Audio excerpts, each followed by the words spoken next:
Kompolnas tegaskan sudah ada barang bukti kasus polisi tembak polisi di Polres Sulsel. Juga Kapolres Solo Selatan akan kami mintai keterangannya juga, karena yang sebagai komandannya langsung di Polres itu pastinya akan tahu persis bagaimana staf-stafnya, kinerjanya termasuk prestasinya, atau mungkin ada konflik of interest, kita belum mendalami itu. Ya, pastinya dalam proses pendalaman ini mohon waktu untuk kami nanti infokan selanjutnya. Yang jelas sekarang proses penyidikan sedang berjalan sesuai dengan peraturan perundang-undangan yang berlaku. Begitu juga karena tersangka adalah anggota Polri aktif, ini secara simultan, secara paralel kita akan melaksanakan sidang kode etik kepada yang bersangkutan. Kita ini sekarang fokus kepada dua hal penting, yaitu penanganan penyidikan dari perkara penembakan itu sendiri, kemudian perkara kode etik. Ancaman maksimalnya itu pemberhentian dengan tidak hormat.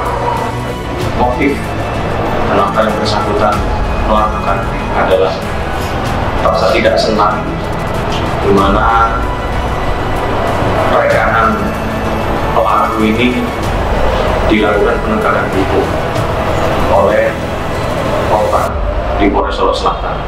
Komisi Kepolisian Nasional, Kompolnas, RI meminta kasus polisi tembak polisi di Mapolres Solok Selatan harus dilanjutkan dengan setransparan mungkin, mengingat sudah ada barang bukti. Hal itu dikatakan oleh Ketua Harian Kompolnas Irjen Polisi, Purnawirawan, Arief Wicaksono Suditomo di Padang. Ketahui, penambakan yang dilakukan Kabak Ops Dadang Iskandar terhadap Kasat Reskrim Kompol Anumerta Rianto Ulil Ansyar diduga lantaran tambang ilegal. Perkara yang diawali mendiang Kasat Reskrim Polres Solok Selatan itu harus dilanjutkan karena sudah ada barang bukti, kata dia. Ex-Sekretaris NCB Interpol meminta masyarakat untuk terus mengawal kasus tersebut dengan memberikan kesempatan penuh kepada Polda Sumbar dan Polres Sulsel membereskannya. Beri kesempatan kepada Polda dan Polres Solok Selatan untuk bisa menuntaskan kasus ini, ujar dia.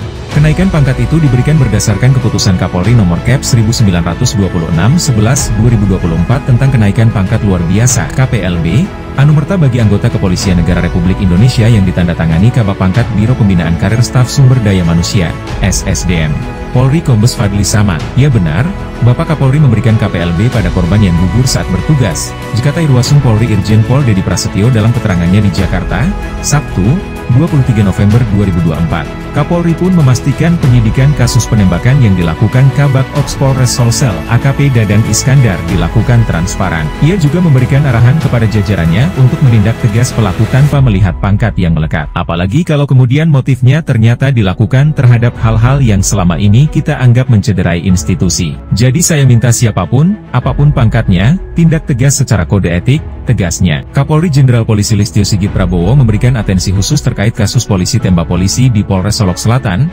Sumatera Barat, Sumbar. Bahkan, Sigit memerintahkan Irwasum Polri Irjen Dedi Prasetyo dan Kadif Propam Polri Irjen Abdul Karim untuk turun ke Sumbar untuk melakukan pengawasan dalam rangkaian penyidikan kasus tersebut. Bahwa hari ini Bapak Kapolri sudah memerintahkan Kadif Propam dan Pak Irwasum untuk turun ke Sumbar dalam langkah mengecek dan mengasistensi semua kegiatan kepolisian yang dilaksanakan oleh Polres maupun dari Polda, kata Kadif Humas Polri Irjen Sandi Nugroho kepada wartawan, Senin, 25 November 2024. Sandi meminta agar masyarakat yang memberikan atensi dalam kasus ini untuk bersabar dan menunggu proses hukum yang tengah dilakukan. Di sisi lain, Sandi menegaskan jika Korps Bayangkara akan menindak tegas apapun pelanggaran yang terjadi tanpa pandang bulu.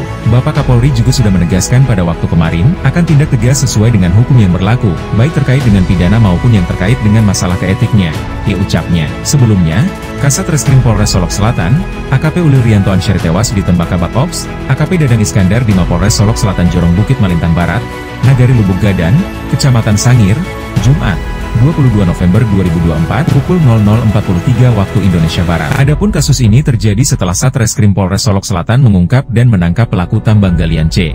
Dari laporan polisi mulanya Ulil Rianto mendapat telepon dari Dadang Iskandar terkait penangkapan terhadap pelaku tambang galian C yang dilakukan timnya. Saat itu, pelaku yang diamankan sedang dalam perjalanan ke Mapolres dan sesampainya di ruang reskrim Polres Solok Selatan, penyidik pun melakukan pemeriksaan. Saat pemeriksaan itu berlangsung, Penyidik yang memeriksa pelaku mendengar bunyi tembakan dari luar ruangan dan saat itu melihat Kasat Reskrim tergeletak dengan luka tembakan. Sementara itu Kabak Ops yang diduga sebagai pelaku terlihat pergi meninggalkan Mapolres dengan mobil dinas Polri. Saat dibawa dan diperiksa di puskesmas setempat, Ulil Rianto terkena 2 tembakan di bagian kepala, yakni di bagian pelipis dan pipi kanan. Kabak Ops diduga menembak menggunakan senjata api pendek jenis pistol. Barang bukti tersebut sudah diamankan bersamaan dengan beberapa selongsong peluru. Profil dan sosok Dedi Prasetyo Jenderal Profesor diturunkan usut kasus polisi tembak polisi di Polres Solok Selatan, Sumatera Barat, Sumbar. Dedi Prasetyo lulusan Akpol 1990. Jabatannya saat ini Inspektur Pengawasan Umum. Kasus polisi tembak polisi ini jadi kasus besar pertama ditangani Dedi Prasetyo sejak menjabat Irwasum Polri. Dedi Prasetyo baru 14 hari menjabat Irwasum Polri sejak 11 November 2024. Kala itu Dedi Prasetyo menggantikan Komjen Ahmad Doviri yang promosi jadi Wakapolri, bahwa hari ini Bapak Kapolri sudah memerintahkan Kadif Propam dan Pak Irwasum untuk turun ke Sumbar dalam langkah mengecek dan mengasistensi semua kegiatan kepolisian yang dilaksanakan oleh Polres maupun dari Polda, kata Kadif Humas Polri Irjen Sandi Nugroho kepada wartawan, Senin, 25 November 2024. Sandi meminta agar masyarakat yang memberikan atensi dalam kasus ini untuk bersabar dan menunggu proses hukum yang tengah dilakukan. Di sisi lain, Sandi menegaskan jika Korps Bayangkara akan menindak tegas apapun pelanggaran yang terjadi tanpa pandang bulu. Bapak Kapolri juga sudah menegaskan pada waktu kemarin akan tindak tegas sesuai dengan hukum yang berlaku, baik terkait dengan pidana maupun yang terkait dengan masalah keetiknya, ucapnya. Sebelumnya, Kasat Reskrim Polres Solok Selatan, AKP Ulil Rianto Ansyari tewas ditembak Kabak Ops AKP Dadang Iskandar di Mapolres Solok Selatan Jorong Bukit Malintang Barat, Nagari Lubuk Gadang, Kecamatan Sangir, Jumat, 22 November 2024, pukul 00.43 waktu Indonesia Barat.